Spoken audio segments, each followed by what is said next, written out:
Assalamualaikum warahmatullahi wabarakatuh. Kembali lagi bersama saya Yoki Herdiansa, NIM 2011320065 dari Prodi Bimbingan dan Konseling Islam, Fakultas Usuluddin Adab dan Dakwah. Ya, kali ini saya akan menyampaikan tugas yang telah diberikan Ibu Hermi Pasmawati, yaitu mengenai pengembangan diri. Pengembangan diri merupakan upaya untuk memproses diri kita, memiliki rasa percaya diri, kemudian menerima keadaan diri dengan segala macam kondisinya. Kita bisa menerima kebaikan diri kita serta menerima kekurangan diri kita, dan kemudian mempunyai konsep diri sehingga kita memiliki aktualisasi diri. Langsung saja, metode yang pertama yaitu metode ceramah. Ya, saya akan mencoba mensimulasikan metode ceramah. Metode ini adalah metode yang mana di dalamnya terdapat proses penyampaian informasi dari tenaga pengajar kepada peserta didiknya agar peserta didik dapat memahami penjelasan yang telah disampaikan oleh gurunya. Langsung saja kita mencoba simulasi ceramah. Warahmatullahi wabarakatuh. Waalaikumsalam warahmatullahi wabarakatuh. Selamat pagi. Selamat pagi. Sudah siap mengikuti pelajaran pada hari ini? Sudah. Ya, pelajaran kita pagi ini yaitu mengenai tentang pengembangan diri.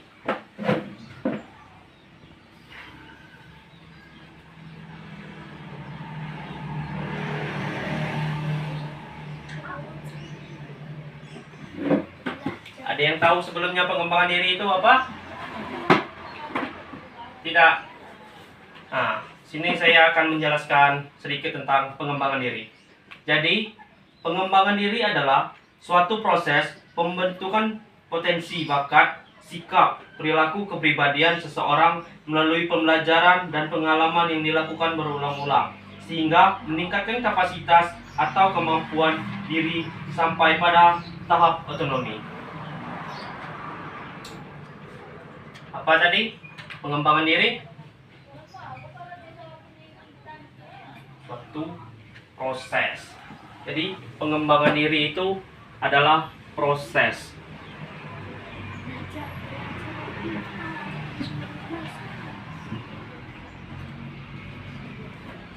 Pengembangan diri merupakan kegiatan pendidikan di luar mata pelajaran sebagai bagian integral dari kurikulum sekolah.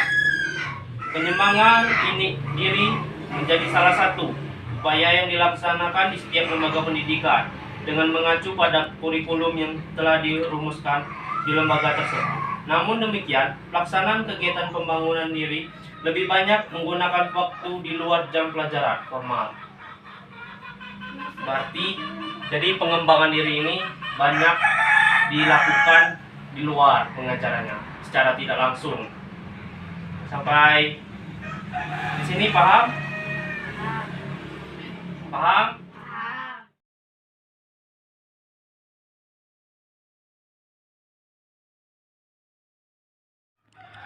Kita semua memahami pengembangan diri adalah kegiatan konseling dan ekstrakurikuler yang bertujuan untuk memberikan kesempatan peserta didik untuk mengembangkan dan mengekspresikan diri sesuai dengan potensi, kebutuhan, bakat, dan minat, serta karakteristik peserta didik.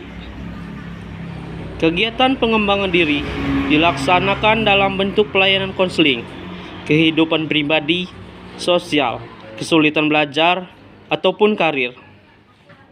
dan juga pengembangan kreativitas kepribadian siswa seperti kepramukaan, kepemimpinan, dan ekstrakurikuler lainnya. Jadi, tujuan kita mempelajari pengembangan diri ini serta fungsinya, mengembangkan diri merupakan proses yang utuh dari awal keputusan sampai puncak sukses dalam mencapai kemandirian serta menuju pada aktualisasi diri. Perubahan dan perkembangan bertujuan untuk memungkinkan orang menyesuaikan diri dengan lingkungan di mana dia hidup. Adapun tujuan umum, pengembangan diri secara umum bertujuan memberikan kesempatan kepada peserta didik untuk mengembangkan dan mengekspresikan diri sesuai dengan kebutuhan masyarakat, kebutuhan peserta didik dan pembelajaran, potensi bakat, minat, kondisi, dan berkembangan peserta didik dengan memperhatikan kondisi di sekolah. Yang kedua adalah tujuan khususnya. Pengembangan diri secara khusus bertujuan menunjang pendidikan peserta didik dalam mengembangkan bakat, minat, kreativitas, kompetensi, maupun kebiasaan dalam kehidupan, kemampuan kehidupan, keagamaan, kemampuan sosial, kemampuan belajar, wawasan, dan perencanaan karir, kemampuan pemecahan masalah, dan juga kemandirian. Jadi, sudah berapa saya jelaskan tujuan pengembangan diri tadi? 2. Tujuan umum dan tujuan Khusus. Gus. Selanjutnya, kita berbicara tentang fungsi pengembangan diri. Selanjutnya, kita bicara tentang fungsi. Ada yang tahu apa itu fungsi? Fungsi adalah sesuatu yang ingin digapai. Bagus. Ya, fungsi dilaksanakannya kegiatan pengembangan diri adalah mengembangkan potensi peserta didik dalam mengasah kemampuan serta kompetensinya yang merujuk pada minat, bakat, serta kemampuan sikap peserta didik dalam berinteraksi dengan orang yang lain di lingkungan sekitarnya. Pendeknya, kegiatan pengembangan diri memacu peserta didik untuk menjadi lebih terampil dalam mengasah keahlian yang demikiannya sesuai dengan kecenderungan kompetensi yang telah ada pada dirinya. Lanjut, kita menjelaskan tentang bentuk pelaksanaan pengembangan diri. Kegiatan pengembangan diri merupakan upaya pembentukan watak dan kepribadian peserta didik yang dilakukan melalui kegiatan pelayanan konseling yang berkenaan dengan masalah pribadi dan kehidupan sosial, kegiatan belajar dan pengembangan karir, serta kegiatan ekstrakurikuler. Kegiatan pengembangan diri juga meliputi kegiatan terprogram dan tindakan terprogram.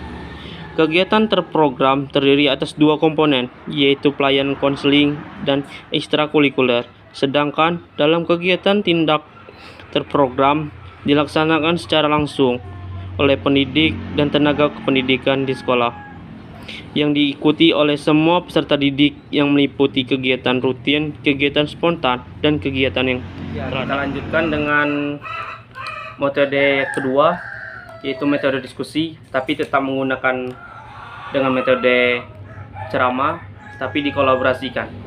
Sedikit saya jelaskan tentang metode diskusi ini adalah suatu cara penyajian bahan pengajaran dengan guru memberikan kesempatan kepada siswa atau kelompok-kelompok untuk mengadakan perbincangan dan perbicaraan ilmiah guna mengumpulkan pendapat, membuat kesimpulan, atau menyusun ke berbagai alternatif pemecahan suatu masalah. Lanjut kita ke diskusi ya. Ya. Mungkin ada yang tahu apa itu tadi yang saya jelaskan tentang pengembangan diri. Saya. Apa itu pengembangan diri? Saya. Nah, coba yang cewek dulu. Pengembangan diri adalah suatu proses pembentuk potensi, bakat, sikap, perilaku, dan kepribadian seseorang melalui pembelajaran dan pengalaman yang dilakukan berulang-ulang sehingga meningkatkan kapasitas atau kemampuan diri sampai pada tahap otonomi atau kemandirian. Bagus. Siapa namanya tadi? Shirley. Shirley. Oke. Ya, betul kata Shirley tadi. Pengembangan diri itu suatu proses pembentukan potensi diri kita, bakat kita, sikap kita terhadap orang lain, serta perilaku dan kepribadian kita di masyarakat dan lingkungan. Melalui pembelajaran dan pengalaman yang dilakukan berulang-ulang sehingga meningkatkan kapasitas kita untuk mencapai kemampuan diri sampai pada tahap otonomi. Pengembangan diri ini merupakan kegiatan pendidikan di luar sekolah. Kebanyakan tidak didapat di sekolah, tapi tidak menutup kemungkinan juga ada kurikulum tentang pengembangan diri ini. Tapi pengembangan diri ini banyak terasa di masyarakat sendiri, di lingkungan keluarga, ke masyarakat, ataupun lingkungan terdekatnya. Kak, ke pertanyaan selanjutnya. Saya tadi kan sudah menjelaskan tentang tujuan dari pengembangan diri yang setelah saya sampaikan tadi. Kalau kalian menyimak, ada berapa tujuan yang saya jelaskan tadi? Ada 2. Ya, bagus. Coba siapa yang bisa menyebutkan tujuan 2 itu? Saya. Coba yang laki-laki dulu. Apa? Khusus Dan dan apa? Khusus dan apa? umum. Ya, tujuan khusus dan umum. Jadi, tujuan umumnya mengembangkan diri secara umum, bertujuan memberikan kesempatan kepada peserta didik untuk mengembangkan dan mengekspresikan diri sesuai dengan kebutuhannya di lingkungan masyarakat. Itu ya, tujuan umumnya.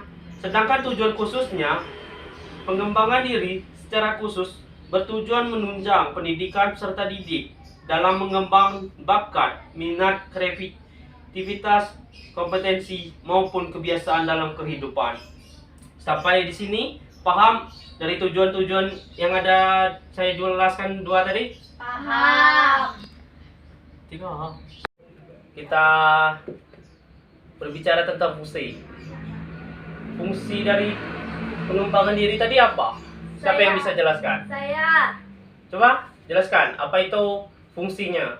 Fungsi dilaksanakan kegiatan pengembangan diri adalah mengembangkan potensi peserta didik dalam mengasah kemampuan serta kompetisinya yang merujuk pada minat, bakat, serta kemampuan sikap peserta didik dalam berinteraksi dengan orang lain di lingkungan sekitarnya.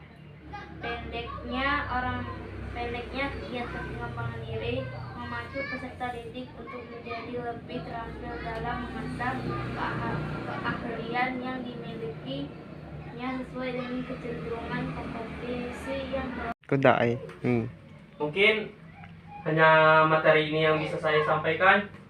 Ada pertanyaan? Sudah. Sudah paham ya? Sudah. Alhamdulillah. Kalau sudah paham tentang pengembangan diri ini ya. Terus selanjutnya kalian bisa mengamalkannya dalam kehidupan sehari-hari, dalam masyarakat, tentang pengembangan diri. Ajak teman-teman kalian untuk mengembangkan dirinya, potensi yang ada dalam kehidupannya, di dalam dirinya ya. Ya, baiklah. Untuk mengakhiri materi dan pembelajaran pada hari ini, marilah kita mengucapkan lafaz hamdalah. Alhamdulillahirrabbilalamin. Sampai di sini ya. Ya. Saya akhiri. Wassalamualaikum warahmatullahi wabarakatuh. Waalaikumsalam warahmatullahi wabarakatuh. Queen Audio Production.